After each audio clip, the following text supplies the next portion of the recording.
Welcome to the Crown Yourself podcast, where together we build your empire and transform your subconscious stories about what's possible for your business, body, and life.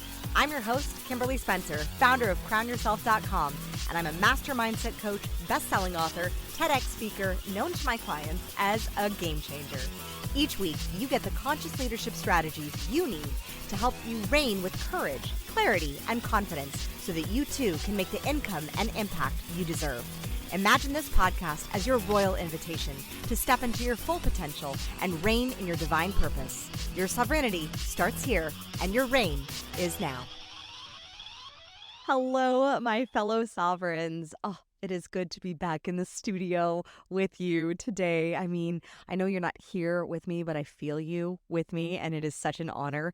I am like pulling from this past 8 weeks of travel now, where I have gone to conferences, spoken at conferences, gave a coronation at a conference. It has been a whirlwind of nationwide travel that has been such a joy and such an energetic up-leveling, because I definitely had to restructure things in my family life in order to make sure that everything was going smoothly. And I learned very quickly that my youngest son does not like me being away. I mean, what child likes their mom being away anyways? But if I am away on a trip of any kind, the next day or two, I have to dedicate to my children. Like, it is not even an option. Like, they are so clingy. They are so in need of my attention after that time of being gone that I really deeply dedicate and care for that time to rebalance, even though, I don't believe in balance, but to rebalance, for lack of a better word, the paradigm of connection and making sure that they feel so loved and supported in my absence, and when I get back, and that they know mommy always comes home. One of my favorite experiences was when I was giving the coronation at the Dames with Precious Hitchmaster Williams. And if you don't know who she is, I'm going to put her links to follow her and how amazing she is in the comments below. It was such an honor to share the stage with her. She jokes, she's like, I'm a full-figure diva, and I was like, I'm a fun-size mama. And so together we were coming together in full force to make sure that these dames, which is an amazing group of 6, 7, and 8-figure businesswomen that I've been blessed to be a part of for the past 3 years, these women just left this funference, because it's called a funference, it's not called a conference, that they left with an incredible experience of embodying the queen from within. Because when I was asked to do this coronation, I was told, like, I don't just want, by the founder, Megan Condra, she's like, I don't just want this to be like another seminar, another like, here's your 5-step to-dos. She's like, I want this to be embodiment. And she's like, you know how to do that. And she just trusted me. Like, she literally was like, here is the entire conference of people that have entrusted me with their time and money and coming to this conference, and you just go for it, do what you want to do. Precious and I met once online, once in person before the conference. I sent her an outline of what we were going to do. She was like, I'm going to follow your lead, queen. Let's go. And we did it. And I mean, it was such an honor, because if you know Precious, and you will, because you're going to follow her because she's amazing, that she is a full, just amazing. She commands her presence. And for someone to see that I could hold the stage with her as two sister queens together, united as a front for women taking command and taking back our power. Oh my gosh, that was the biggest honor. And it was so beautiful that as I was with Precious, I was meditating and thinking about, what does it mean to treat things with preciousness? I get nerdy on language, so I'm going to read to you the definition of precious, because it's amazing. And mind you, now I am talking about the word, not the person. So precious is an adjective. It means an object, substance, or resource of great value, not to be wasted or treated carelessly. Precious works of art, greatly loved or treasured by someone, or used for emphasis, sometimes in an ironic context. And then as a noun, it's used as a term to address a beloved person. So it's a perfect name for precious. And it got me thinking about preciousness in our businesses and in our lives when we start to treat things with a level of preciousness. Because I see preciousness in two ways. In one, I see it in the manifestation principle of reverence. Now, in order to create and manifest anything in this world, you need three things. You need to be specific as far as what it is that you want. You need to be courageous to take the bold action to go for it. It's not just about the vibration of, being in the vibration of courage. Like the vibration of courage is an active vibration. You have to move forward and do the scary action, send the email, call the client back, have that courageous conversation, hold the boundary. Like you have to take that courageous step. And then the third is there has to be a reverence. Along with the fourth, which I didn't mention, there has to be an underlying basis of positivity.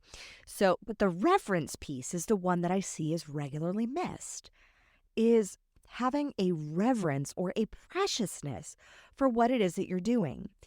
And that reverence is what is a through line that carries forth and beyond into a space of the spiritual realm. It takes the work that you're doing and it is bringing honor to it. It is, think of this in terms of the queen metaphor, right?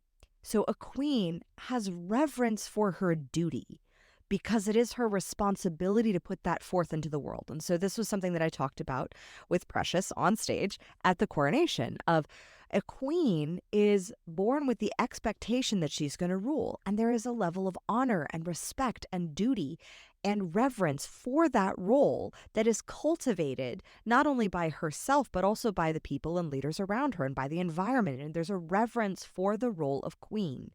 That's why even in the anointing ceremony of the queen, it is hidden because that is the most reverent portion of the ceremony, whether it's the queen or the recent coronation of the king.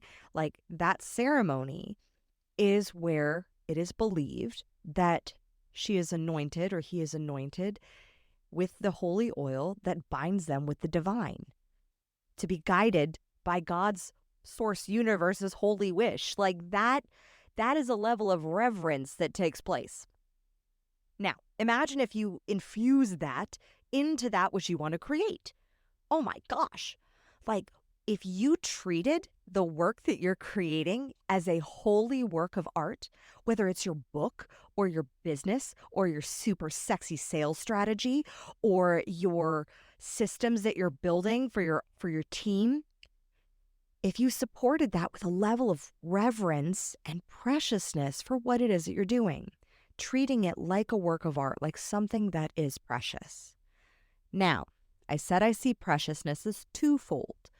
So the other part that I see that gets conflated in preciousness is when we come at treating a project, a business, something that we're working on with pride, with overt hyper attention to the details. Now, there can be overt hyper attention to the details in a positive way, which is very true of like you look at the top CEOs of the world, and they had an incredible knack for details. If you study Steve Jobs, he was very clear. Like there was a whole discussion around the decision to make the edges of the Mac laptop or the Mac computer rounded, not square. It was a whole thing, like a precious, that is a precious detail that I actually quite frankly appreciate because I'm not scratching myself on the corner of a computer. And looking at where in your life are you treating or where in your life or in your business are you treating something with such preciousness that you are refusing to release it, to let it serve others, because that is the difference between the reverence that comes from the highly ordained service where it's like, okay, I am in this role of queen. This is my job. I have reverence for this title. I have reverence for the business that I'm building, for the empire that I'm creating, because it is serving others, because it is a reverence to service versus a preciousness where you are holding tightly to that thing and not releasing it so that it doesn't serve anyone.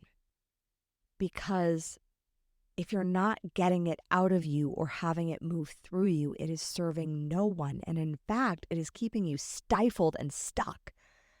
And that is when pride starts to create preciousness, and it builds up into perfectionism, and it creates more resistance, and it builds up a wall, and it blockades you from actually serving others. It's like that ruler, like I mean, if you have studied any form of history of any monarchs or any governmental leaders who kind of build up a wall of protection around themselves, and they're just the dictators. They build up a wall, and everything's precious about them, but nothing is really for the service of their people. And that is where we have to look at, where are we being precious in a positive way, treating what we're creating as reverent, as something that's going to be of service, so that something is divinely called forth from us, through us. One of my favorite quotes is from Joan of Arc. And her quotes are so well known because her trial was so deeply documented. And so what she said was very well known. And she said, "I have no fear. I was born to do this." And she took this calling from within, from the angels that she heard, and she marched into battle and stripped herself of her female sort of style and put on battle armor and led troops into victory. I mean, that's war. That is war that she was leading people into. And she had courage and reverence for the calling that was called forth from her. And I believe that every creation that we have is called forth. We are called to create those ideas that we are blessed with. One of my favorite books is Big Magic by Elizabeth Gilbert. And in it, she talks about an idea of that kind of, it touches people's lives, but if they don't do anything with it, it floats onto somebody else. And it's like, have you ever had those experiences where like, I had that idea like 30 years ago, and then you see it on Shark Tank? And believe me, I have heard that one too many a time from way too many entrepreneurs who have really, really good hearts, and they just didn't follow through with those things that were called forth in their hearts to create. And whether it was fear or scarcity or doubt or imposter syndrome, which all basically translate into the one and only fear, then that is where we get stuck, where we don't trust our own calling, where we treat that thing with maybe preciousness. Like maybe and I've seen this way too many times, if you get stuck in the research rabbit hole. Oh, I'm still writing my book. Believe me, I had this excuse. It is no longer there. The book is being written. You just wait. 2024 is the year of the books. And yes, I said it was plural. Hold on to your hats. Because with that preciousness, that we take every word super precious, and we take every piece of content as super precious. And we're so scared that it creates this level of perfectionism within us that no longer treats preciousness with reverence, but it treats it with pride and ego, and causes us to hold on and lock down and lock ourselves in that castle tower, surrounded by our creation that's not serving anyone because we're not releasing it. And so on this day, I challenge you to let this be the day that you purge the precious perfectionism from your work, from your creations, from your business, from your life, and you start treating everything in your life that you are creating. Everything. I mean, from your eggs at breakfast to your cup of tea, to your children, to the relationship that you have with your partner, to the relationships that you have with your business and your clients and your team. Treat all of that with a level of precious reverence, and watch how your business will transform. I think reverence is a whole level deeper than gratitude. Gratitude, because we can have our gratitude list and it keeps it all surface, and it's like, hey, I'm grateful for this, and I'm grateful for my house, and I'm grateful for my family. Feel into the difference when you have reverence for the holiness that is in the spaces that you're walking into, for the creation that is being birthed through you, for the divine ideas that you have been blessed with. Not any other people have not been blessed with them yet, because you still have time to take action. You just got to choose to take action. And so let this be the day that you purge the preciousness of perfectionism from your work and you start to cultivate that precious reverence for every single thing that you are doing and honoring those acts, because it is from that space that you embody a queen or a king and you claim that sovereignty of the power of your manifesticles, as we say at our house. Yes, manifesticles. We swing them large. Yes, that's actually what we call them. I have boys. It works. That you swing your manifesticles and that you honor that you are inseminating. Oh yeah, we're using all the references here. That you are inseminating your dream with reverence and preciousness for that which was given to you. Because that which was given to you can be taken away if we don't honor it, if we don't use it, if we don't cherish it. So keep honoring, keep cherishing, keep putting preciousness in the form of reverence into all that you do. And more of that will come. If you love this episode, if you felt it served, if you felt called forth, then definitely take a screenshot of it and share it with me on Instagram, tag at crownyourself.now. And I love seeing your screenshots and your breakthroughs and your ahas and your reviews. And please, please, please do me the biggest, grandest favor and just share it with one person, because that act of kindness not only benefits me and the listenership and the growth of this podcast, but it also brings you some sweet, good karma. And it also benefits the other person. And this is how we start to lead and lift each other up, because that is how a rising tide lifts all boats. I have the utmost reverence for you, and I am so grateful that you have listened this far and are a continued loyal listener. Thank you for subscribing. Thank you for listening. Thank you for sharing. I am honored to be here with you on our sovereign journey. As always, own your throne, mind your business, because your reign is now. Thank you so much for tuning in today. If what you heard resonated with you, be sure to subscribe and start creating a bigger impact now by sharing this with a friend. Just by doing that one simple act of kindness, you are creating a royal ripple to support more people in their sovereignty. And if you're not already following on social media, connect with me everywhere at crownyourself.now for more inspiration. I am so excited to connect with you in the next episode. And in the meantime, go out there and create a body, business, and life that rules. Because today, you crown yourself.